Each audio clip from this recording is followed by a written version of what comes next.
Hey guys, what is up? It is me, Pagey, here once again with another video on DC TV, but more specifically Arrow. Yeah, a bit of a flashback here. So Arrow has been over for like a few years at this point, actually more than a few, I think. Actually, it ended, just before COVID came around, so beginning of 2020, so well over 4 years from this point. Time flies, doesn't feel like it was that long ago, but in conjunction with some other videos that I've, planned that we'll be going over some stuff over the next, period in the future, whatever it is. We're going to be going over some of the top storylines that the show of Arrow did, and I will be putting them in order, or at least be doing a top 5 in order, not a massive, like, all of them in order and stuff like that, though there will be some honorable mentions for other storylines that went down the show outside of that top 5, whether it's just not making the top 5 in quality, or maybe they just weren't as, like, legitimate of a storyline as the others, as they might have, gone on for multiple seasons, or maybe just been a couple of episodes, or whatever it might be. But, we'll point them out, at some point in the video and the countdown. But of course, throughout the video, let me know in the comment section down below your favorite Arrow storyline. Can be one that we mention here.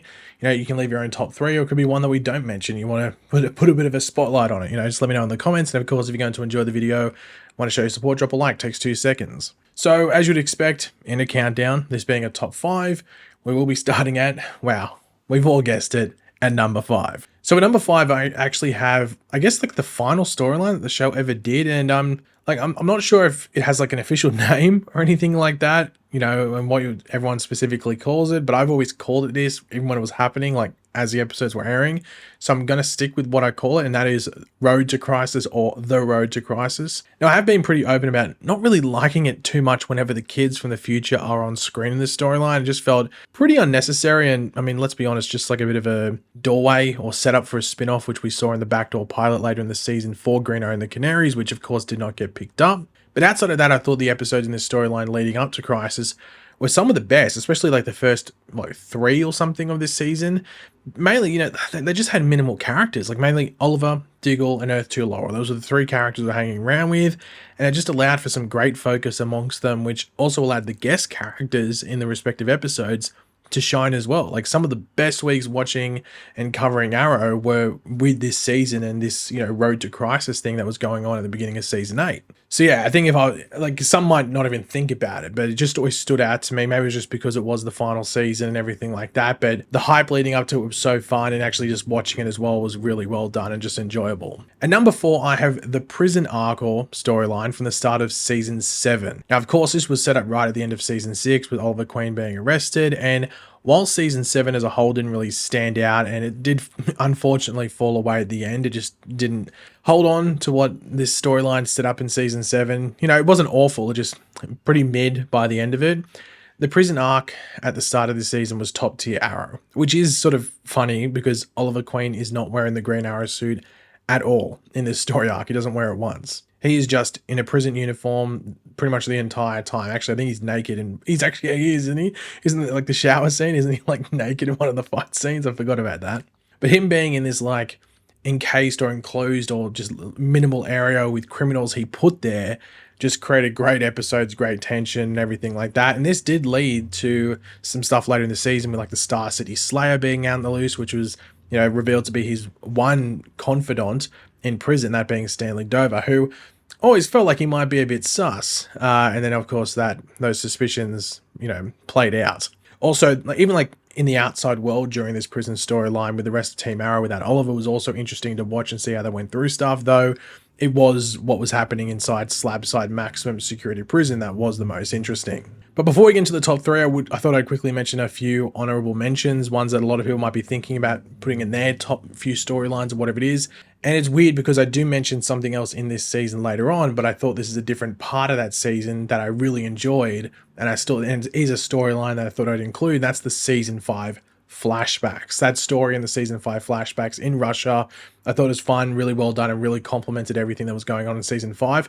Arguably in the first half of season 5, because season 5 does take a bit to pick up, the flashbacks were maybe some of the best bits in those, early parts of the season. So yeah, the Russian flashbacks in season 5 with Dolph Lundgren and everything, awesome. The next one is Ra's al Ghul, that storyline from season 3. Once again, this I think if it just ended better, I think this probably clearly ends up in the top 5. I think some people watching might have it in their top 5, but that storyline is really good. Obviously, it has like one of the most like what the hell's going on mid-season finales, wondering what was going to happen next.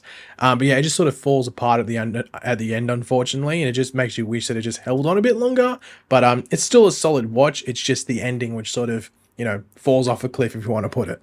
And the final honorable mention is just Oliver Queen's evolution, and this one just, I have to mention it, but it would have been sort of unfair to put it in there because it's just spanned so long. Because this is pretty much from season 1, including the flashbacks, up to, you could argue the end of the show, but I think probably the end of season 5. I think that like once you get into season 6, 7, 8 and stuff, Oliver Queen doesn't really change too much from what we see in season 5.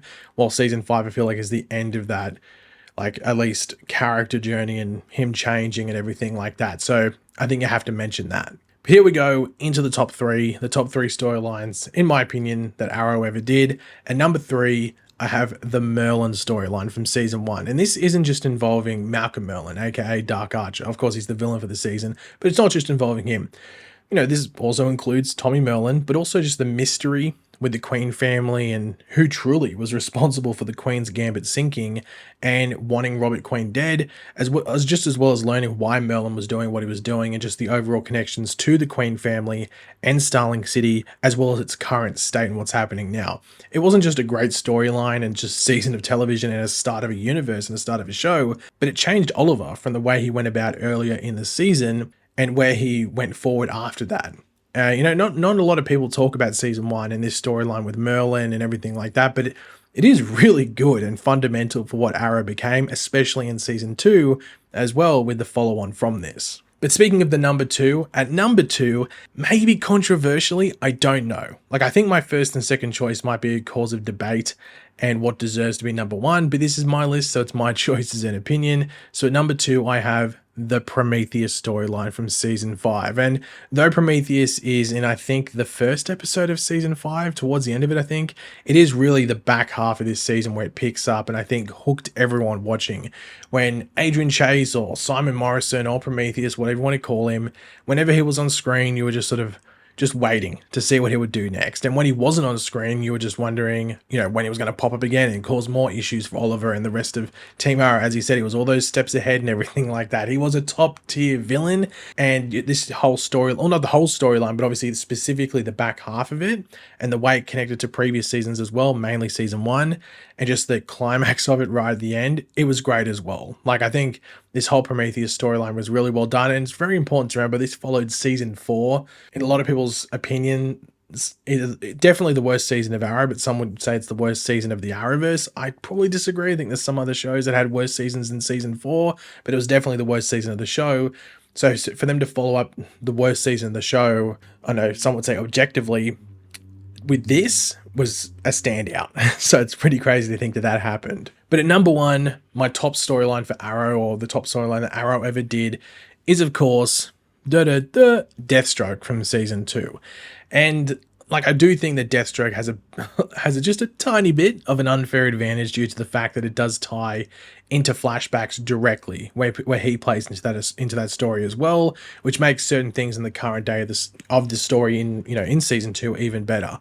Like the way through not only just season 2 but also season 1, those flashbacks where you see the change in Slade Wilson into what will become Deathstroke was really well done, and just how season 2 played out following on from that, once again, really well done. Because there was always that, I don't know, like presence that Slade was almost proud that he could play a part in creating something like Oliver was in the present day from what he was when he first met him back in those season 1 flashbacks. But of course that need for payback as well was still there, which of course he did play out in those season 2 current events. But I think this storyline stemming from pretty much like early on into season 1, and then of course what we saw happen in the season 2 flashbacks and to the present day, to me at least, has it at number 1 somewhat clearly. But as I did say, I wouldn't be shocked if a lot of people have Prometheus as their number 1 storyline for the show, just because, you know, and also some people like jumped into Arrow later, or maybe just like it just because of how it ties and it isn't necessarily directly connected to the flashbacks. You don't have to necessarily pay attention to the flashbacks in season 5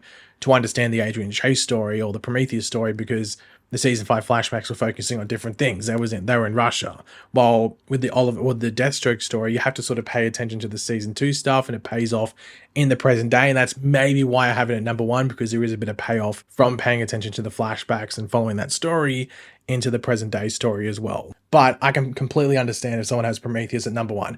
I think if you have something else other than Prometheus and Deathstroke as number 1, I'd be very surprised, because I think they're clearly the top 2. But I don't know, maybe you have a different one. If you do, let me know. But yeah, guys, thanks for watching. Hopefully you enjoyed the video. If you did, it'd be awesome if you could drop a like on it, show support. Let me know in the comment section down below your favorite Arrow storylines of all time. Do you have a different one as your favorite one outside of Prometheus and Deathstroke? I'd actually be very curious to hear. And do you have one that's really good that I didn't mention? Because there could have been one that I forgot. Like there's of course like the Roy Mirakuru one, for example.